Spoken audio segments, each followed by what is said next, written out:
इसकी पूरी तरह से अगर देखेंगे तो पूरी सरकार फेलियर है। सरकार और किसान परेशान है और सरहद पे जवान और ये लोग किसानों और जवानों की लाशों पर बैठ करके अपने सत्ता की रोटी सेक रहे। हर बार बयान आता है।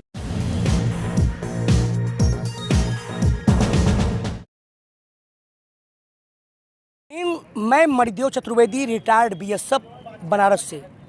सबसे पहले मैं जिनकी मौत हुई है, जी हाँ, आप चौंक रहे हो कि मौत मैं कह रहा हूँ, जी हाँ, paramilitary forces, BSF, CRP, ITBP, CISF, Assam rifle, SSB के जवान जब कहीं भी, चाहे उनके सरहद पे मरते हो, चाहे नक्सली हिंसा में, चाहे आतंकवादी कार्रवाई में, उनको मृतक का दर्जा दिया जाता है। लेकिन ये नेता हमारे जले पे नमक छिड़कते हैं और माला फूल चढ़ाने तक, टीवी में कहने तक वो शहीद कहते हैं। तो मैं कहूँगा कि जो मौत हुई है उनकी आत्मा भगवान शांति प्रदान करे, और जिन माताओं ने अपने पुत्र को खोया है, जिस बहन ने अपने भाई को खोया है, जिस पत्नी ने अपने पति को खोया है, उनको इस दुख की घड़ी मजबूती प्रदान करें। मैं सबसे पहले कहना चाहूँगा कि जो ये घटनाएं हुई हैं, जी, उनको मृतक कर रहे हैं और हम लोग शहीद कहते हैं, तो सरकार उनको मृत घोषित करती है और ऐसे टीवी में शहीद दिखाया जाता है। जी, निश्चित रूप से यही मैं कहना चाहता हूं कि सरकारें जो हैं राष्ट्रवाद का दम भरती हैं। असलियत ये है कि बीएसएफ, सीआरपी, आईटीबीपी,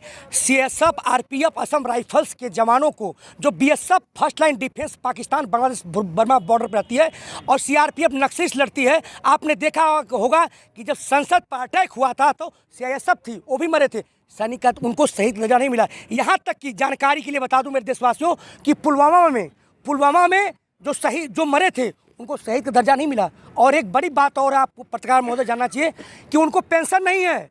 जो एक जवान मरे हैं 22, उनको पेंशन नहीं मिलेगी। क्या यही राष्ट्रवाद है? तो कहीं ना कहीं हम शोषित हैं। आज खेत खलिहान में किसान परेशान है और सरहद पे जवान और ये लोग किसानों और जवानों की लाशों पर बैठ करके अपने सत्ता की रोटी सेक रहे। हर बार बयान आता है। आप पूछ नहीं रहे, इस बार बयान आया कि हम दम भरेंगे, नक्सलियों को खत्म कर देंगे। आप पता है, आप गूगल करें देशवासियों कि अब तक छत्तीसगढ़ में, सिर्फ और छत्तीसगढ़ में जो नक्सलाइट में कितनी मौतें हुई। सबसे बड़ा जो हुआ था, 76 सीआरपी के जवान शहीद हुए थे। लगभग 2014 के बाद कम से कम 300 जवान अकेले छत्तीसगढ़ में शहीद हुए। हर बार वही बयान कि हम देखेंगे, करेंगे, बदला लेंगे। मैं पूछता हूं कि बदले की जरूरत क्यों पड़ी? नक्सली कौन है? शोषित, वंचित, शिक्षा कमी, रोजगार नहीं है, खाना नहीं है, जमीन नहीं है। मैं पूछता हूं, अगर आपको खाना नहीं दिया जाएगा तो आप क्या करेंगे? कहीं ना कहीं लूटेंगे, चोरी करेंगे। तो जब मानवाधिकार कहता है कि जब एक स्त्री या पुरुष जन्म लेता है तो उसका अधिकार बनता है कि वह अपना जीवन आनंद पूर्वक सुखमय बिताए। सरकार का कर्तव्य बनता है कि उचित वातावरण का निर्माण करे। अगर एक भी मौतें होती हैं उसका जिम्मेदार डीएम है, सरकार है। तो मैं पूछता हूं कि इतनी बड़ी चीज़ें घटी तो कौन जिम्मेदार है इसका? मैं पूछना चाहता हूं आखिरी सवाल।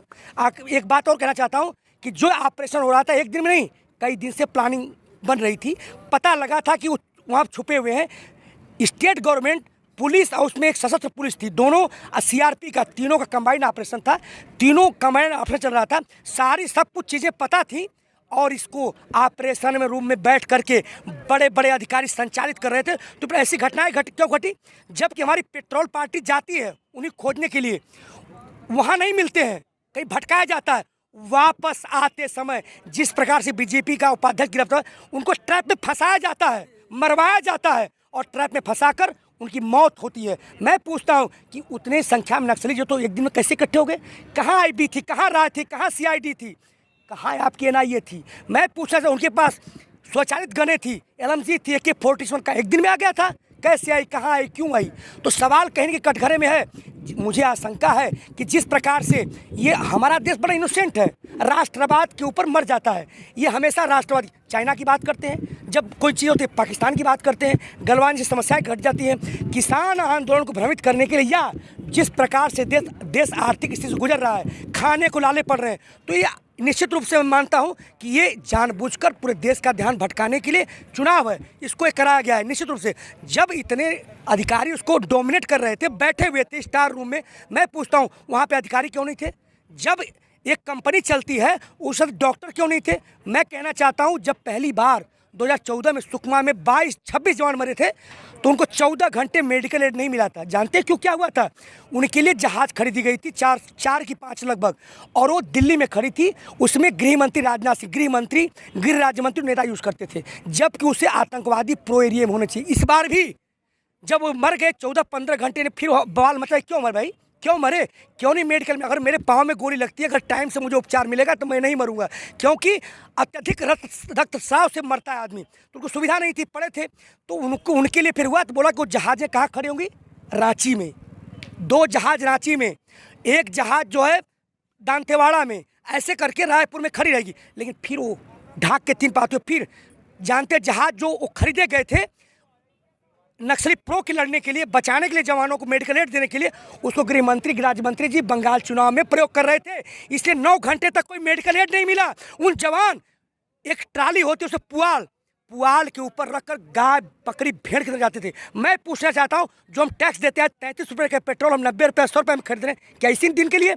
आप जो कैंटीन चलती है संसद में सब्सिडी की, बहुत सस्ते 2 रुपये 3 रुपये मिलता है, मलाई पूड़ी खाते, किसका पैसा हो? आपके लिए है कि सरहद की रक्षा के लिए जवानों के? हम लोग, मैं पूछा, आप हवाई यात्रा करते हैं, आप पूरी फैमिली के साथ पूरा पिकनिक जाते हैं, दिल्ली आते हैं, क्या पैसा उसके? मैं कहना चाहता हूँ, आज एक पैरामिलिट्री फोर्स के जवान को, चाहे सैनिक हो, अर्धसैनिक बल हो आपका, अगर उस कश्मीर की ड्यूटी के लिए भी नोटिस मिलता है, छत्तीसगढ़ अभी जाना हो, तत्काल में आरक्षण नहीं है। लेकिन नेताओं को जानते क्या है? अभी शताब्दी और राजधानी में उनको टिकट कन्फर्म होगा। क्या ये राष्ट्रवाद है? ऐसी देश बचेगा? ये जितनी बार चुने जाते हैं उतनी बार पेंशन है। जितनी बार एमएलसी बनेंगे तो पेंशन एक, अगर एमएलए बन गए तो मेंबर पार्लियामेंट। लेकिन पैरामिलिट्री फोर्सों में, सैनिक पैरामिलिट्री फोर्सों में पेंशन नहीं है। जो 60 साल कर्मचारी नौकरी, तो पेंशन नहीं। क्या यही राष्ट्रवाद हो? तो कहीं ना कहीं अभी तक 70 सालों से हमारे कांधे पे हल था, लेकिन हमारी समस्याओं का अभी तक हल नहीं निकला है। 1947 में भारत आज़ाद तो हुआ, लेकिन कौन आज़ाद हुआ? शहर कौन? न्यायपालिका, कार्यपालिका, विधायिका। लेकिन 70% जनता जो मजदूर है, किसान है, जवान है। जवान कौन? किसान का ही तो बेटा है। तो ये आज भी आज़ाद नहीं हुए। उसी आज़ादी के लिए आज हम तमाम बॉर्डरों पर बैठे हुए हैं, महापंचायतें कर रहे हैं। आज सासाराम में रैली थी टिकैत जी की, कल चंदौली जो बनारस संसदीय क्षेत्र में है वहाँ। मैं एक बार और बता देना चाहता हूँ कि ये सरकार कितनी संवेदनशील है जवानों के प्रति। जो पुलवामा में, गूगल करिए, शहीद अवधेश यादव और रमेश यादव जो बनारस और चंदौली के थे, उनकी मूर्ति का अनावरण नहीं हुआ अभी तक, लेकिन पंडित दीनदयाल उपाध्याय का मूर्ति का अनावरण हुआ। क्या यही आपका राष्ट्रवाद है? उनको पेंशन नहीं मिली, तो कहीं ना कहीं आज चाहे जवान हो, किसान हो, युवा हो, जो भी, सब शोषित, वंचित, कहीं ना कहीं छला महसूस कर रहा है। और हम उनको छोड़ेंगे नहीं। अब सत्ता परिवर्तन से व्यवस्था परिवर्तन की बात करेंगे। और कुछ पूछिए। जिन जवानों को नक्सलियों ने पकड़ के ले गया था जी, तो उनको रिहा किया है। जी, तो इसमें आप किसको क्रेडिट देना चाहेंगे? किसकी वजह से मतलब कि जवानों को छोड़ा? निश्चित रूप से मैं सोशल वर्करों को और नक्सलाइटों को दूंगा। इसलिए दूंगा प्रमाणों के साथ कि निश्चित, मैंने सुना है, आपने देखा होगा, वो भी पत्रकार थे, गांधी जी थे, गांधी अनुयायी के पत्रकार थे, उसमें सोशलिस्ट थे। और मैं ज़्यादातर नक्सलियों को देना चाहता हूँ, वो यही कहना चाहते हैं, हमसे बात करिए। जो सुरक्षित उनको वापस दिया, वो भी कहते हैं हम हिंसा नहीं चाहते, लेकिन उनकी ज़मीनें, उनके पास ज़मीनें छीन ली गई, खाने को नहीं। आप जाइए, मैं बता देना चाहता हूँ आपके माध्यम से, त्रिपुरा, मिजोरम, मेघालय, नागालैंड, पश्चिम बंगाल, आसाम और छत्तीसगढ़ और आपको झारखंड, उड़ीसा और आंध्र प्रदेश, कर्नाटका और गुजरात तक ग्रीन बेल्ट बोला जाता है। इसमें नक्सलाइट अब जाएंगे ना, रो पड़ेंगे। उनके लिए वस्त्र नहीं है, यहाँ पे अर्धनग्न कपड़े पहनते हैं, पहाड़ों पर रहते हैं, उनको खाने के लिए कुछ नहीं है, उनको रोजगार नहीं है, कोई कम्युनिकेशन साधन नहीं है, स्कूल शिक्षा नहीं है। मैं कहता हूं कि शहर में अगर उग्रवाद क्यों नहीं होता है, जानते हैं आप क्यों? कि शहर पढ़ा लिखा है। नक्सलियों को आप बधाई दे रहे हैं। बधाई नहीं, वो छोड़ा है इसके लिए शुक्र है। बताइए, उन्होंने जिंदा अगर मारते तो कोई अपना पुत्र खोता, कोई पत्नी अपना पति खोती, कोई बहन अपना भाई खोता ना भाई। एक तरफ आप कहते हैं कि जब भी चुनाव आते हैं तो सरकार जो कि बीजेपी है वो हमले करवाती है सेनाओं के थ्रू। जी। एक तरफ कह रहे हैं कि नक्सलवाद अपनी मांग को लेकर हमले कर रहे हैं। इसमें 2 पहलू। जिस तरह से ट्रैप में फंसाया गया है, आपने अर्नब गोस्वामी का चैट देखा हो, जिस तरह दोनों घटनाएं, पुलवामा हो, चैट लीक हुआ, और चाहे सर्जिकल स्ट्राइक का, कहीं ना कहीं प्रधानमंत्री किसको मालूम होता, सिर्फ 5 लोगों को सुरक्षा व्यवस्था कैसे लीक हुई। तो कहीं ना कि सत्ता मैं पुलवामा में एक बात और कहना चाहता हूँ कि चेक पोस्ट बनाए जाते हैं, चेक पोस्ट चेक करने के लिए। चेक पोस्ट किसके ऑर्डर से हटाए गए, क्यों हटाए गए? अगर चेक पोस्ट होता तो 300 किलोग्राम RDX नहीं जाता। मैं कह, इसका 2 पहलू है। वास्तविकता ये है कि कहीं ना कहीं हमको किससे लड़ा जाता है, बांटो और राज करो।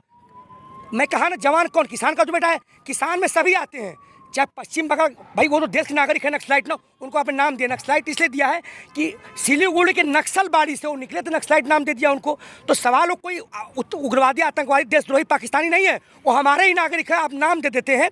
तो सवाल इस बात का है कि नागरिक हैं, आज बाप बेटे लड़ रहे हैं, हम पे गोली कौन चाह रहा है? ये जो पुलिस वाले खड़े हैं वो हमारे लड़के हैं ना, हमको मारते हैं ना, वो तो नहीं मरते हैं ना। देखिए ना, कोई अधिकारी मरा ना कोई नेता मरा, हम उनको मार रहे हैं, वो हमको मार रहे हैं। हम उनके रास्ते में आ रहे हैं तो हम मार दे रहे हैं हमारे। तो कहीं ना कहीं ये हमको मतलब सत्ता की रोटी सेकी जा रही है। उनकी मांग मांग लीजिए, हम भी सुखी। अगर मेरा बाप घर में ठीक है तो मैं भी ठीक हूँ, अगर मैं नहीं ठीक हूँ तो मेरा बाप भी ठीक नहीं है। अगर सरहद में मैं परेशान हूँ तो मेरे घर में दिक्कत, मैं कहूँगा मुझे छुट्टी नहीं मिल रही है, मुझे दिक्कत हो रहा है, खाने को नहीं मिल रहा है, 18 घंटे दाढ़ी नहीं बना पा रहा हूँ, मुझे सोने का टाइम नहीं है, तो मेरा बाप चिंतित नहीं होगा? इस हमले का जिम्मेदार किसको मानते हैं? इसकी पूरी तरह से अगर देखेंगे तो पूरी सरकार फेलियर है। सरकार फेलियर है। किसी समस्या का समाधान बंदूक नहीं है। अगर आपके सीने बंदूक लगा देंगे तो जब तक बंदूक है तब तक बात मानेंगे, हटा देंगे फिर वहीं। समस्या का हल बातचीत ही है। आप दिल को जीतने का प्रयास कीजिए, घटनाएं होती रहेंगी, पहले भी हुई हैं, आगे भी होंगी। नहीं कोई कह दे कि नहीं होगा, होगा। उनकी समस्या सुनिए क्या है, आप खुद गूगल करिए, पढ़िए, उनकी कोई खास समस्या नहीं है। वो भी जताना चाहते कि इस देश में हम भी कहीं ना कहीं शोषित है, वंचित, हमें भी ध्यान दीजिए। पता है आपको, दिल्ली में तो गुलाब के फूल लग गए, लेकिन गांव में एक जच्चा बच्चा केंद्र नहीं है कि कोई औरत अगर बच्चा पैदा करे उसका सुरक्षित बच्चा पैदा हो जाए। ये हालत है, आप जानते हैं। सरकारें आई गई लेकिन उनके मुद्दे को क्यों नहीं उठाया गया? मैंने कहा कि इस देश में 3 प्रकार के आदमी मुद्दे उठे हैं, बराबर गूगल करिए। एक रोटी बेलता है, एक रोटी खाता है, और एक आदमी और है जो रोटी से खेलता है, फिर भी संसद मौन है। फिर मैं कहना चाहता हूँ, 70 साल से हमारे कांधे पे हल था, लेकिन हमारी समस्याओं का आज भी हल नहीं है। हम अब, शहर तो आज़ाद हुआ 1927 में, गांव आज़ाद नहीं हुए। उसी आज़ादी जो 70% जनता, जवान और किसान असली हैं, उनको आज़ादी दिलवाने के लिए हम तमाम बॉर्डरों पर बैठे हुए। आज किसान आंदोलन नहीं है, आज जन क्रांति आंदोलन है। लेकिन जब तक बिल वापसी नहीं तब तक घर वापसी नहीं। हम फिर भी कहना चाहते हैं कि हल निकलेगा, आज नहीं तो कल निकलेगा, लेकिन हम जाएंगे नहीं। उस देश की सरहद को कोई छू नहीं सकता जिस देश की सरहद की निगहबान हुआ के जब जब आतताइयों आक्रमणकारियों को इस देश पर अटैक हुआ है, हमला हुआ है, तब तक भारत एकजुट खड़ा हुआ है। ना कभी तिरंगा झुका है, न झुकेगा, न हिंदुस्तान कभी टूटा है, न टूटेगा। आज हमारा जवान सरहद पे मर रहा है, हम यहाँ मर रहे हैं, लेकिन भारत को, हिंदुस्तान को बचाएंगे। जय जवान, जय किसान, जय जवान, जय किसान।